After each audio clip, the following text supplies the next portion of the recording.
Government of India constituted PESA under 73rd Amendments in 1996 with a view to establish self-rule and recognize traditional rights of the tribal in the scheduled areas. PESA stands for the Provisions of Panchayat Extension to Scheduled Areas.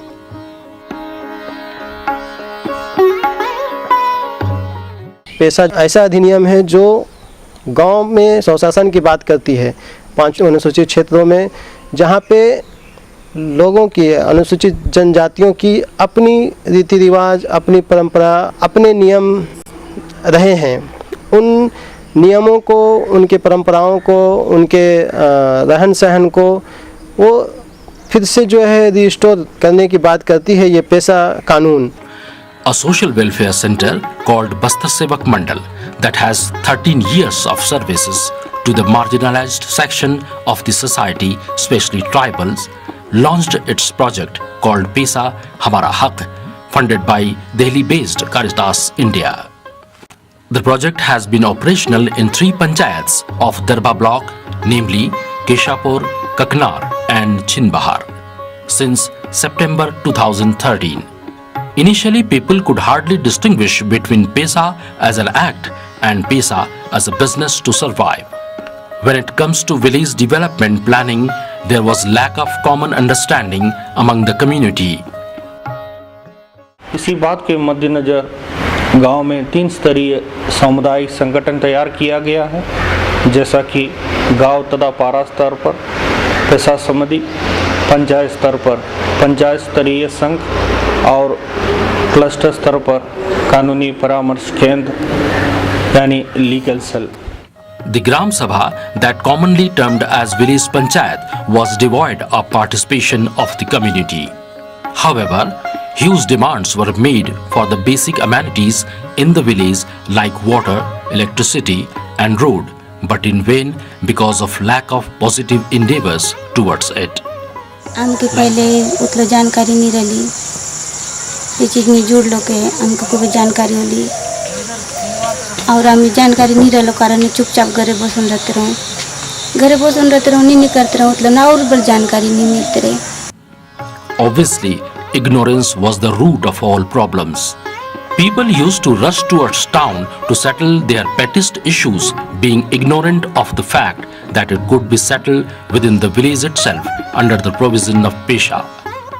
पेशा हमारा हक परियोजना का प्रमुख उद्देश्य यह है कि आदिवासी समुदाय अपने मूल अधिकारों को हासिल कर एक सम्मानित जीवन जी सके। Members of the community organization that already existed like Village Development Committee, Women's Self-Help Group, Farmers Club and Forest Right Committees were added to PESA Committee. समिति में हम लोग मासिक बैठक करते हैं और गांव की समस्याओं पर चर्चा करते हैं। प्रस्ताव बनाकर ग्राम सभा, ग्राम पंचायत, जनपद, जिला तथा जन दर्शन में जाते हैं। मैं पेशा समिति में जुड़कर प्रशिक्षण और भ्रमण के लिए कार्यक्रम में भाग लिया और मेरे को प्रेरित किया गया जनप्रतिनिधि के रूप में। Apart from that, members of PESA committee also included panchayat representatives and other big shots that played pivotal role in the administrative functionaries in the village. पेशा कानूनी सलाह से सदस्य द्वारा और हमारे वकील के द्वारा हम केसेस आते हैं, जो भी केसेस है ज़मीन या जायदाद और अनेक प्रकार के केस आते हैं, उसका वकील द्वारा परामर्श देते हैं और 30 से भी ज़्यादा केसेस आ चुके हैं अब तक का, इनके बारे में हम लोग सलाह देते हैं।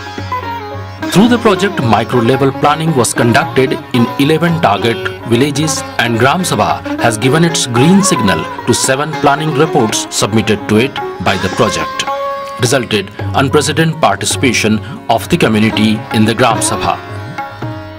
परियोजना अलग अलग ट्रेनिंग्स के माध्यम से, एक्सपोजर्स के माध्यम से, ओरिएंटेशंस के माध्यम से, अलग अलग तरह के जागरूकता अभियान चलाकर ग्राम सभा में कैसे कोरम पूरा हो, लोग कैसे जो है केवल लोग ग्राम सभा में आए नहीं बल्कि वो ग्राम सभा में पहुंच के जो है कैसे अपनी समस्याओं को रखें, कैसे ध्यान से सुने, इसके लिए निरंतर प्रयास चलते रहे हैं और आगे भी चलते रहेंगे। The project PESA Hamara Haq aims at not only establishing self-governance through proper execution of Gram Sabha but also inculcate the sense of role and responsibility among the village representative within Gram Panchayat। मैं उप सरपंच हूँ और मैं शिक्षा स्वास्थ्य समाज कल्याण की अध्यक्ष हूँ। परियोजना ट्रेनिंग से मैं वो सीख के आई हूँ जो मैं अब तक नहीं सीखी थी।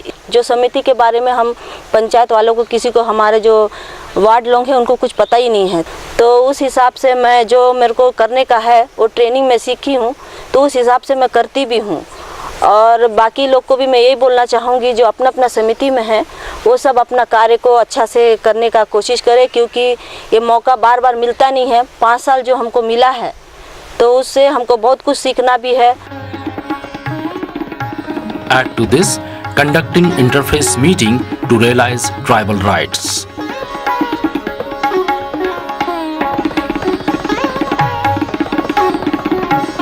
Before the project PESA Hamara Haq initiated, face of the village Lohra Munda was not like this all the time.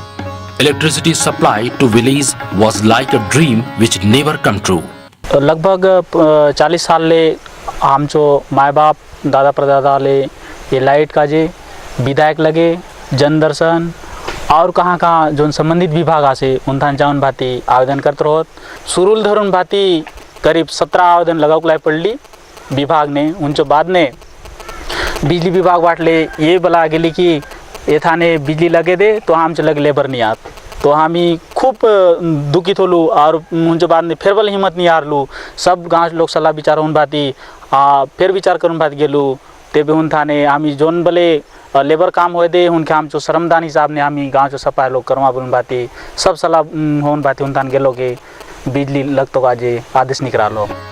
Demand for electricity supply was made for 7 consecutive years but never materialized due to departmental hassles. Electricity supply was a challenge to the project staff too. Through intensive study made by the staff revealed that earlier attempts were devoid of proper documents. Having accumulated all the documents like Gram Sabha reports and previous letters submitted to the department, villagers went to the district collector's Janadarshan. A general rule had been formed under the leadership of community leaders and project workers that each member in a family would render his service free of cost, and the absentees had to pay rupees 200 as fine, which would later be added to other expenses. Lohra मुंडा की बिजली प्रकरण क्षेत्र में एक नई सोच का जन्म दिया है कि अपने गांव की समस्या को हल करने के लिए खुद आगे आना होगा. And benevolent attempts of the villages were soon answered. The village Lohra Munda, once been in dark, is now illuminating through electricity all around.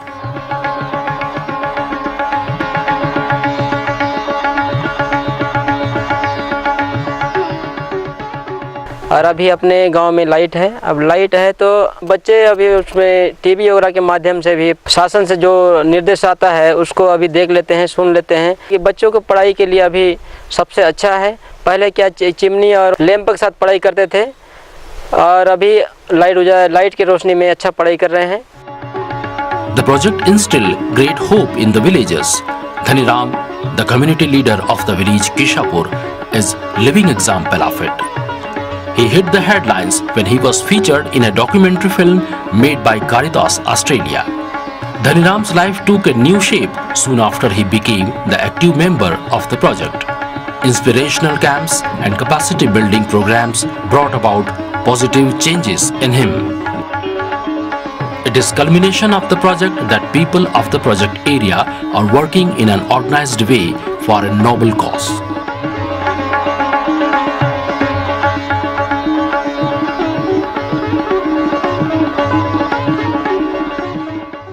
If you ever visit these villages again, you may see a new phase of them.